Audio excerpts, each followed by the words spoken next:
you mentioned the female doctors. Have you ever watched a show? It's called Supersizers Go, and it's a British, I guess kind of a reality show. Not really reality. It was just about these two, one writer and one comedian. And the lady's name, I can't remember his name, but the lady's name was Sue Perkins. She's kind of cool. I like her. But they were suggesting that she play the next Doctor, and she could totally pull it off. If you get a chance, like, look her up on YouTube. They pick a time period, like they pick the 70s, and then they live in a house that kind of that was like sort of designed in the 70s, and then they wear the clothing and they eat the food of that era. Right. So and they dress up into character. Like, she pretends that she's the wife and he's the husband, and they, they're friends, but they get into character. They get into the characters, and they just imagine this is what we used to eat in the 70s, and this is what they used to eat in the 1200s, or like different time periods. But they would these doctor tests first of like, okay, you're in good, like the doctor would always be like, you're in pretty good shape, your cholesterol's not that great, but considering what you're planning on doing, you might want to lay off of this type of food, because even the doctor did the research and sort of warned them, be careful with what you eat. And then they would go and they would eat it. Is that how you're going to be serving Which it? gelatinous piece of processed nastiness do you want? And then at the end of the episode, they would go back to the doctor and they'd be like, Jesus, you've gained 20 pounds, or your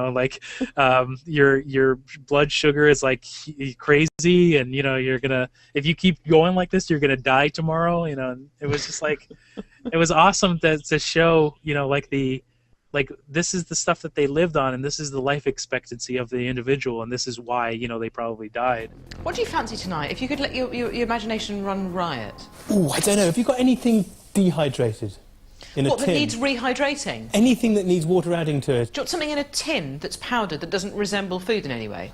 I'll keep my socks on. And she was always funny. She was really... He's witty, but she's the nut. And she totally reminds me... when someone suggested it, I said, yes, she would make the perfect Doctor Who. I was talking to Cadney, and she said to me that Matt Smith hasn't renewed his contract. No, he hasn't. They may find a new replacement for him soon. So yeah. I'm thinking if they do the 50th anniversary, maybe they are in the works of picking somebody, and maybe they'll introduce them in that show, kind of like what we said. Yeah, it could be. Because it's not going to air until November, right? Yeah. So unless they continue with that season thing where they come back in September. And, oh God, no, the season's done. This is the next episode is the season finale. So season finale, but when are they going to come back? Next year? I don't know. And the special's going to be the big episode, the one that everybody's waiting for? The special's this fall, right? And then that's what I thought. Then there'll be the Christmas special, because they always do a Christmas special. Mm-hmm. And then unless something's weird, the next season will probably start in next spring again. So we were talking about this before, but I'm not really that impressed with the episodes of Doctor Who this year, and I'm really hoping that it's going to. Oh, really? I've had a lot of fun with these this year.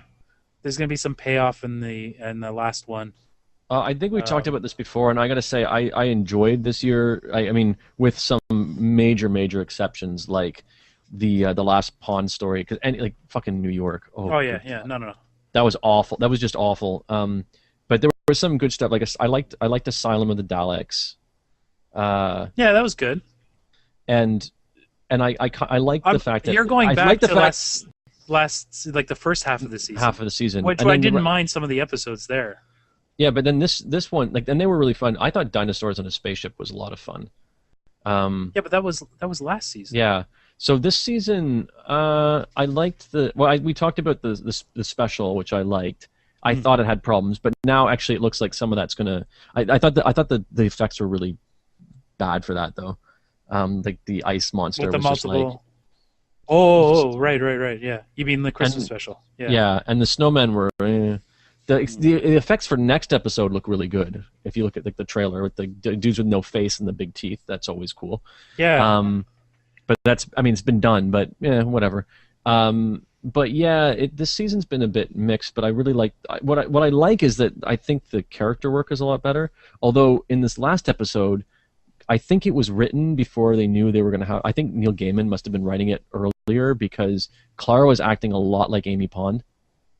Oh, right. Like slapping him in the face and all that. That's very Amy Pond. That's not. Like she's assertive, but she's more like in the earlier episodes. What I liked about her is that she wasn't like running into danger. She was like cowering in fear. She was like being intelligent and like hiding and, you know. Oh yeah. Like she wasn't acting like a dumb, not like companion. Not that the companions are dumb, but I mean like literally. She wasn't running straight into danger. Yeah. And and then there was the I love the bit. So some of the really great moments this season though, like the submarine one was I like quite a bit. Like really good actors on that one. David Warner was in that, the guy who played the Russian scientist, and the doctor's I could kiss you, and if you insist. Yeah. It's like, and then he's like trying to backpedal out of that. Yeah, comment. He's exactly. He's like, well, maybe maybe later. Maybe later on. Did we talk about the journey in the middle, the center of the TARDIS? I don't think I'd watched it yet last time we spoke. And the wrap-ups, I think that's what I'm having a problem with, is that they wrap up almost in the last 10 seconds. Like we talked about this about last night's. It was just everything happened. The ends always everything got resolved way too fast. Yeah. And so like you have these great ideas and these great characters, and you're like, and all these characters are people I'd like to see again. Like the two ghost hunters in that were interesting. Yeah. Like totally. And these are all written by different people too, and all the characters this season have been amazing. Mm-hmm. And like it's not just the Doctor and the Companion who are like full characters. And you actually care about these people, and then it's like, well, the only exception would have been the something of the Tombs of Arcatan or whatever that was called. There were no great characters in that. Is that the one where the sun is? Yeah, they had the waking up the god. They're waking up the god. Okay, yeah. But another good idea that then wrapped up too quickly. It was just too easy to. I didn't even know how they. Like she had that leaf. A memory, a leaf. Yeah. It was all the possibilities. It was kind of a cutesy, not a bad idea. It was a Russell T Davies ending. Yeah, because we never heard about that leaf before. Right. Like it was at the it was all with. Yeah. Everything was within the episode, and it's like I want stuff that's more Doctor Who's about things being connected. And yeah. There's a domain. Hold on, there's a domain here. Called Doctor Who Reviews. Doctor Who Reviews. Yeah. .co.uk. But just think about that for a second. Doctor Who Reviews. If you break up those words slightly differently, you get Doctor Horror Views. Like. But the .co.uk makes it legitimate. What? Because there are no porn sites in the UK? No, they don't exist. Doctor Horror. That's the show I want to see. Doctor Horror. Doctor Horror Views. It's starring David Duchovny. It'll sort of be the opposite. Like in regular Doctor Who, they're like, oh, when are they going to have a female doctor? And this one, it'll be like, oh my god, I hope they never have a male doctor. Doctor Horror. I don't want to see his sonic screwdriver. I can see it. Doctor Horror Views could be like David Duchovny sitting on a porch, and he's like talking to K9, and he's like reading letters of like sexual escapades, of like past adventures of like meeting Cleopatra.